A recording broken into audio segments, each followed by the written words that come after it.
Hey guys, welcome back to Colour of Threads. तो आज की इस न्यू वीडियो में आप सीखोगे back zip kurti with deep neck line.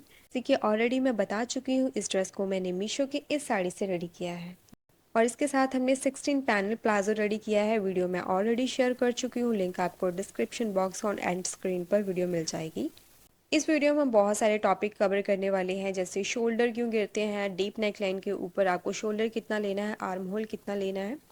सो आपका ज़्यादा टाइम ना लेते हुए वीडियो शुरू करते हैं। और जो ड्रेस का फैब्रिक है वो जॉर्जेट है। लाइनिंग मैंने शैंटून की यूज़ किया है। ये 1.25 मीटर की लाइनिंग है जिसे मैंने विड्थ वाइज यूज़ किया है। लाइनिंग फैब्रिक को हमें ऐसे 4 फोल्ड करके रखा है। हैवी साइज़ है तो आपने 1.5 मीटर लाइनिंग का यूज़ करना है। सबसे पहले कपड़े में से टेढ़ निकालने के लिए एक सीधी लाइन ड्रॉ करें। और ये शॉर्ट कुर्ती है जिसकी लेंथ रहेगी रेडी 30 इंचेस की। आप अपने अकॉर्डिंग लेंथ को एडजस्ट कर सकते हो। और 2 इंच एक्स्ट्रा लेना है नीचे फोल्डिंग और जो शोल्डर मार्जिन होगा। अब यहाँ पर स्ट्रेट लाइन ड्रॉ कर दें। अब हम समझेंगे कि डीप नेक लाइन के ऊपर हमें शोल्डर कितना लेना होता है, कितना शोल्डर हमने माइनस करना होता है कितने इंचेस के नेक में। क्योंकि मैंने जो बैक नेक बनाना है वो 7 इंचेस का होगा और ये 7 इंचेस का जो नेक है वो डीप नेक लाइन में आता है। बैक नेक है अगर 5 इंचेस तो 5 इंचेस तक हम बिल्कुल भी शोल्डर माइनस नहीं करते, उसके बाद ही हम शोल्डर माइनस स्टार्ट करते हैं। तो 5.5 से लेके 7 इंचेस तक अगर आप नेक बना रहे हो तो फुल शोल्डर में से आपको सीधा 1 इंचेस कम करना है। और 7 इंचेस से जितना इंच आपका बैक नेक बड़ा होता जाएगा तो 1 इंचेस में आपको 1.25 1.25 ऐसे प्लस करते हुए शोल्डर माइनस करना है। तो मेरा फुल शोल्डर था 14, उसमें 1 इंचेस मैंने माइनस कर लिया तो मेरा शोल्डर आया 6.5 इंचेस का। शोल्डर डाउन देंगे हाफ इंचेस का और 7 इंचेस तक के नेक में ही शोल्डर डाउन देना, उसके बाद नहीं। और ऑन फोल साइड पर हमने मार्क किया है 2.5 इंचेस पर। अब टेप को शोल्डर के सेंटर में रखें और चेस्ट लाइन ड्रॉ करें 15 इंचेस पर और हिप लाइन 22। आप अपने कंफर्ट के अकॉर्डिंग हिप लाइन को एडजस्ट कर सकते हो। अब इन मार्किंग के ऊपर स्ट्रेट लाइन ड्रॉ करें।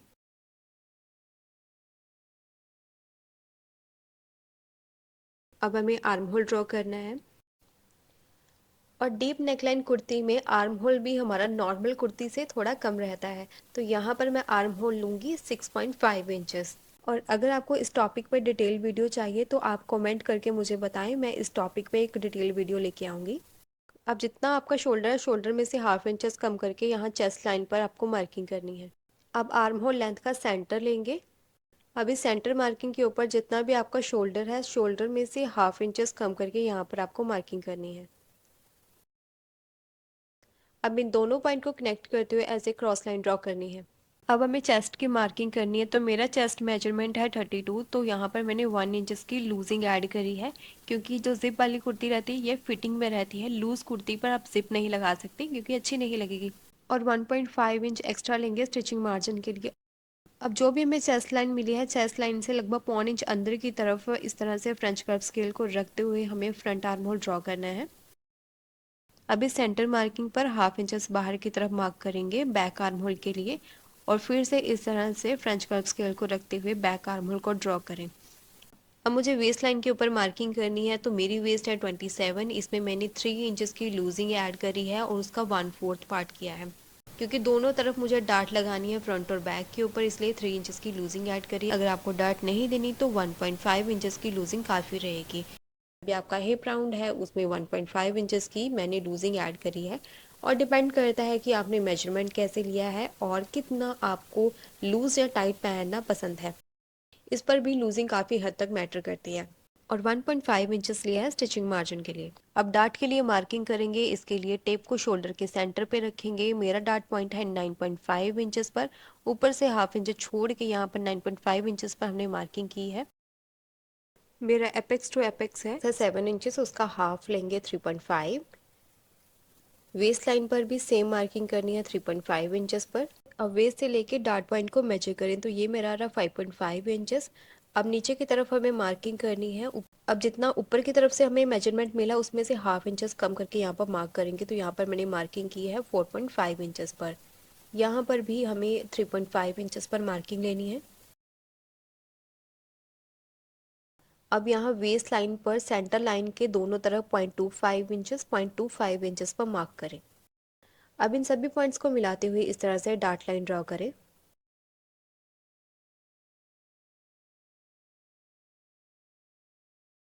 स्टार्ट पॉइंट के बिल्कुल सामने यहाँ पर रहती है हमारी फुल चेस्ट लाइन। अपर चेस्ट और लोअर चेस्ट ये भी एक अलग टॉपिक है, ये मैं किसी दूसरी वीडियो में समझाऊंगी क्योंकि ऑलरेडी ये वीडियो काफ़ी लंबी हो चुकी है। अब जो हमने फिटिंग वाली मार्किंग की है यहाँ पर ऐसे स्केल को रखते हुए सभी पॉइंट्स को कनेक्ट कर देंगे। और हिप लाइन के ऊपर ना इस तरह से मुझे रखना है स्केल, ये मैं ऑलरेडी काफ़ी बार आपको अलग अलग वीडियो में बता चुकी हूँ। अब आप कमेंट करके बताएं कि इस तरह से मैंने स्केल को क्यों रखा है। अब जितना भी हिप मेजरमेंट है सेम मार्किंग आपको बॉटम के ऊपर भी करना है और प्लस स्टिचिंग मार्जिन यहाँ पर भी मैंने लिया है 1.5 इंचेस का। अब बॉटम को हिप लाइन के साथ कनेक्ट कर देंगे। तो ये फ्रंट और बैक की मार्किंग कंप्लीट है। पहले बाहर वाली मार्किंग के ऊपर कट कर देंगे और हिप लाइन के ऊपर ऐसे नॉच लगा दें। अब ये जो हमने डार्ट की मार्किंग की है इसके ऊपर ट्रैकिंग व्हील प्रेस करते हुए चलाएंगे ताकि नीचे की फोल्डिंग की तरफ ये हमें मार्किंग मिल जाए। तो कैमरे के ऊपर ये मार्किंग आपको दिखाई नहीं दे रही, बट यहाँ पर बहुत ही छोटी छोटी यहाँ पर हमें मार्किंग मिली है। उसी मार्किंग के ऊपर हमें सेम डार्ट को ड्रॉ करना है। इस तरह से जो बीच का पैनल है यहाँ पर भी हम डार्ट को ड्रॉ करेंगे।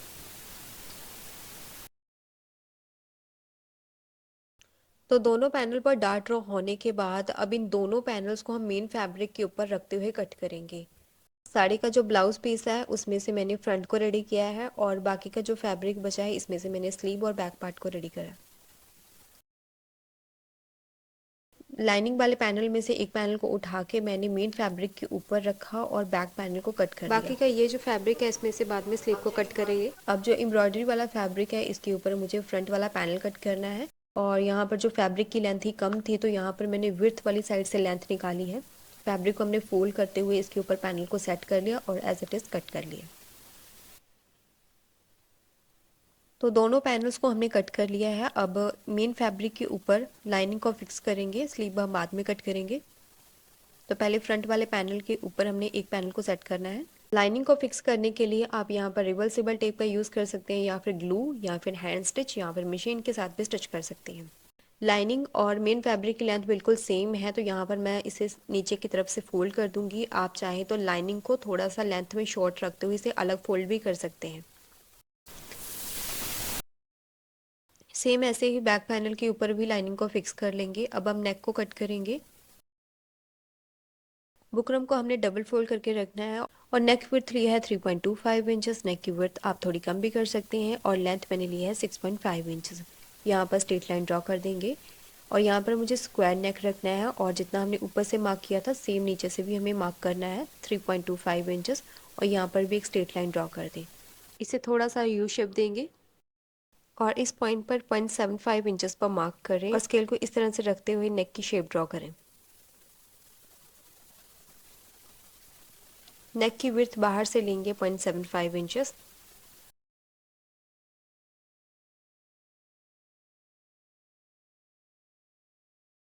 अब ये जो हमने मार्किंग की है मार्किंग को फॉलो करते हुए नेक को कट करें।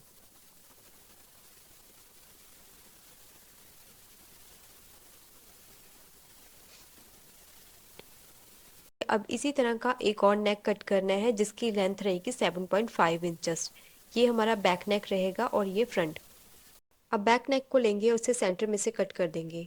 अब इन दोनों पीसेस को इस तरह से अलग अलग फैब्रिक पीसेस के ऊपर फिक्स कर दें और दोनों नेक के बीच में इस तरह से एक्स्ट्रा फैब्रिक रखना है। अब हम फ्रंट और बैक के ऊपर डार्ट को रेडी करेंगे। इस तरह से पैनल को उठाएं और यहाँ से हमने इस तरह से फोल्ड किया। अब जो हमें मार्किंग दिख रही है मार्किंग को फॉलो करते हुए इस पर स्टिच करना है। दोनों पैनल्स पर प्लेट्स लगने के बाद अब इस पर जिप अटैच करेंगे। जिप के लिए पहले हमने बैक पैनल के ऊपर इस तरह से सेंटर क्रीज लाइन को रेडी कर लिया है। रेडी नेक है 7 इंचेस तो हम 6 इंचेस पर मार्क करेंगे। यहाँ से हम जिप लगाना स्टार्ट करेंगे। दूसरा मार्क करेंगे 18 इंचेस पर, यहाँ तक हमारी जिप अटैच होगी। इससे ज़्यादा लेंथ में आपको जिप अटैच नहीं करनी कुर्ती में। अब 2 इंच चौड़े फ्यूजिंग पेपर को मैंने एक्स्ट्रा फैब्रिक के ऊपर फिक्स कर दिया है जिसकी लेंथ हमने जो मार्किंग की है उस लेंथ से थोड़ी एक्स्ट्रा होनी चाहिए। फ्यूजिंग के सेंटर में बिल्कुल एक स्ट्रेट लाइन ड्रॉ कर ले। अब इसे मार्किंग के ऊपर रखते हुए पिन के साथ सिक्योर करेंगे। अब इसे कुर्ती के साथ फिक्स करने के लिए कुर्ती के सेंटर और इस कैनवस के सेंटर के ऊपर बिल्कुल आपको एक रफ स्टिच लगानी है। ये जो हमने रफ स्टिच लगाई है इसके किनारे किनारे हमें स्टिच करना है और यहाँ पर बिल्कुल थोड़ा सा मार्जिन रखते हुए यहाँ पर स्टिच लगाएंगे और कॉर्नर पॉइंट पर सिर्फ सिंगल स्टिच लेते हुए सिलाई को फिर से टर्न करते हुए कंटिन्यू करें। और ये स्टिच बिल्कुल सीधी होनी चाहिए। ये देखिए मेरी स्टिच यहाँ से थोड़ी सी अंदर की तरफ दब गई है, तो इसे मैं फिर से स्टिच लगा के सही करूँगी। तो स्टिच को मैंने ठीक कर लिया है। अब इसे बिल्कुल सेंटर में से कट करेंगे। बिल्कुल ध्यान से कट करना है क्योंकि ज़्यादा मार्जिन नहीं है। कॉर्नर से भी बिल्कुल ध्यान से कट करें। अब इस पट्टी को पलट के सीधा करेंगे और इसे अच्छे से आयरन कर दें। आयरन लगने के बाद अब ये जो हमने पट्टी तैयार की है इसके ऊपर हम जिप को अटैच करेंगे। जिप नीचे से एक्स्ट्रा जिप को छोड़ के जिप की उल्टी तरफ हमने एक मार्किंग की है और पट्टी की जो स्टार्टिंग पॉइंट है यहाँ पर भी हमने मार्किंग कर लिया। अब इन दोनों पॉइंट्स को मिलाते हुए जिप को अटैच करना है। इसके लिए जिप को हमने ओपन करके रखना है और जो पट्टी अटैच की है पट्टी के साथ ये जिप को अटैच करेंगे। स्टार्टिंग पॉइंट पर जो हमने मार्किंग की थी, मार्किंग बिल्कुल बराबर करते हुए स्टिच को स्टार्ट करें।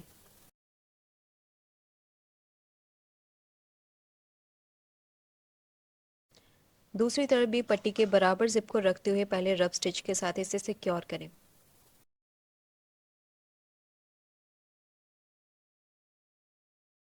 अब यहाँ पर हम सिंगल प्रेशर हुक का यूज़ करेंगे। जिप को ऐसे ओपन करते बिल्कुल किनारे के साथ साथ स्टिच करते जाना है और बिल्कुल आराम से आपको स्टिच करना है। के ध्यान रखना है जिप के ऊपर बिल्कुल भी स्टिच नहीं आनी चाहिए। जिप के साथ साथ हमें स्टिच करना है बिल्कुल किनारे पर।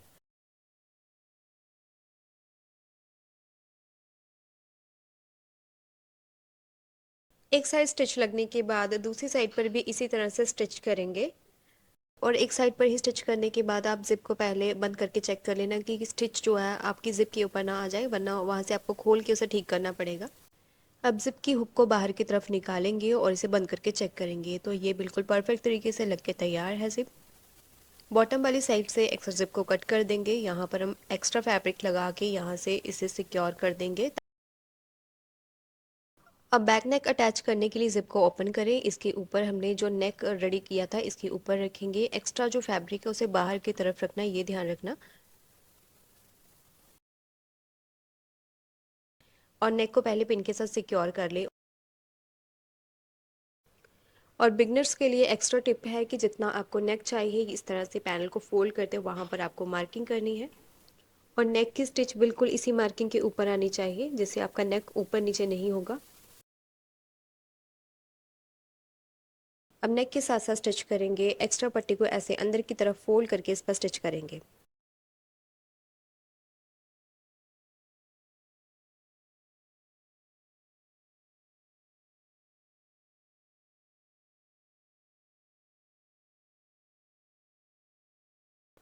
नेक स्टिच होने के बाद एक्स्ट्रा पट्टी को कट कर दें।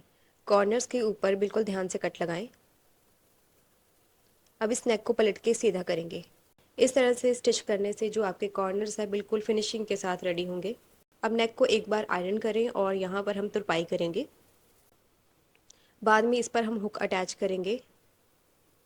यहाँ नीचे वाली साइड पर मैंने फैब्रिक लगा के इसे फोल्ड कर दिया है। अब मैंने फ्रंट पैनल को लिया है और इस पर फ्रंट आर्म होल को कट किया है। इसके ऊपर फ्रंट नेक को रखेंगे बिल्कुल सेंटर को मिलाते हुए। अब इसके साथ साथ स्टिच करेंगे और एक्स्ट्रा फैब्रिक को कट कर दें, को फोल्ड करके अच्छे से आयरन करें। बाद में इस पर तुरपाई होगी।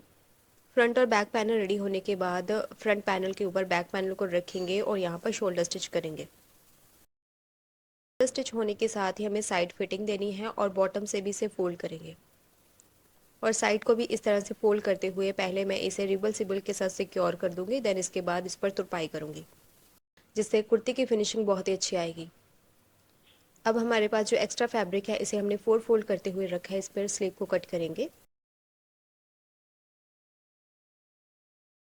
सबसे पहले एक स्ट्रेट लाइन ड्रॉ करेंगे और ऑन फोल्ड साइड पर 1 इंच पर मार्क करें और जितना भी आपके चेस्ट का 1/4 पार्ट है यहाँ पर मार्क करेंगे और प्लस 1.5 इंच एक्स्ट्रा लेंगे स्टिचिंग मार्जिन के लिए। अब यहाँ पर फ्रंट और बैक आर्म होल को ड्रॉ करेंगे। बॉटम से जितनी भी आपकी लूजिंग है उसकी मार्किंग करेंगे और 1.5 इंचेस लिया है स्टिचिंग मार्जिन के लिए। और साड़ी में से ये जो पट्टी मैंने निकाली थी, अब यहाँ पर सिंपल स्टिच के साथ इसे मैं अटैच कर दूँगी। बाकी का जो बॉर्डर है वो मैं दुपट्टे के ऊपर अटैच करूँगी। ये देखिए जो कुर्ती की स्लिट है उसे पहले मैंने रिवर्सिबल के साथ फिक्स कर लिया है, बाद में इस पर इजीली हम तुरपाई कर सकते हैं। जो स्लीव के ऊपर मैंने बॉर्डर अटैच कर दिया है, ये हमारी स्लीव बनकर तैयार है। अब फ्रंट आर्मोल को ध्यान में रखते हुए कुर्ती के साथ इसे सेट करेंगे और इस तरह से गुलाई में स्टिच लगाते हुए इसे फिक्स करेंगे। दोनों स्लीव को इसी तरह से अटैच कर लें। अब बैक साइड पर हम हुक अटैच करेंगे। हुक को थोड़ा सा अंदर की तरफ रखेंगे और जैसे आप नॉर्मल हुक लगाते हो वैसे ही आपको हुक को लगा लेना है।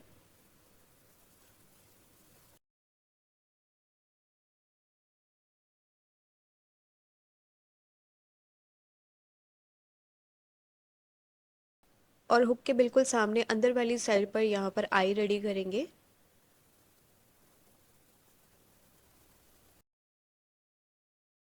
और हुक लगने के साथ ही ये हमारी कुर्ती बनकर तैयार है। ये देखिए ये हमारी हुक इस तरह से बंद होगी और देखने में बिल्कुल भी पता नहीं चल रहा है कि इस तरह से हमने कोई हुक अटैच करी है। तो ये हमारी कुर्ती बनके तैयार है। सबसे आखिर में जो बॉर्डर बचा था उसे मैं दुपट्टे के ऊपर अटैच कर दूंगी। दुपट्टे को ये देखिए किस तरह से मैंने लेस को अटैच किया है। दुपट्टे और बॉर्डर को इस तरह से पकड़ते हुए हमने ऐसे अंदर की तरफ फोल्ड किया है। क्योंकि मेरे पास ये ऑटोमेटिक मल्टी स्टिचेस मशीन है तो यहाँ पर मैंने इस तरह से डिज़ाइन बनाते हुए इस पर स्टिच किया है। आप नॉर्मल मशीन के साथ इस पर सिंपल स्टिच लगा सकते हो, बस फोल्डिंग आपको इसी तरह से करनी है जिससे आपकी फिनिशिंग बहुत अच्छी आएगी। और लेस लगने के साथ ही ये हमारी ड्रेस की फाइनल लुक है। सो आज के लिए फ्रेंड्स बस इतना ही। ये आज की वीडियो आपको कैसी लगी लाइक और कमेंट करके ज़रूर बताएं और ऐसी और नई वीडियोस के लिए चैनल को सब्सक्राइब ज़रूर करें। सो मिलते हैं नेक्स्ट वीडियो में किसी नए टॉपिक के साथ, तब तक के लिए बाय।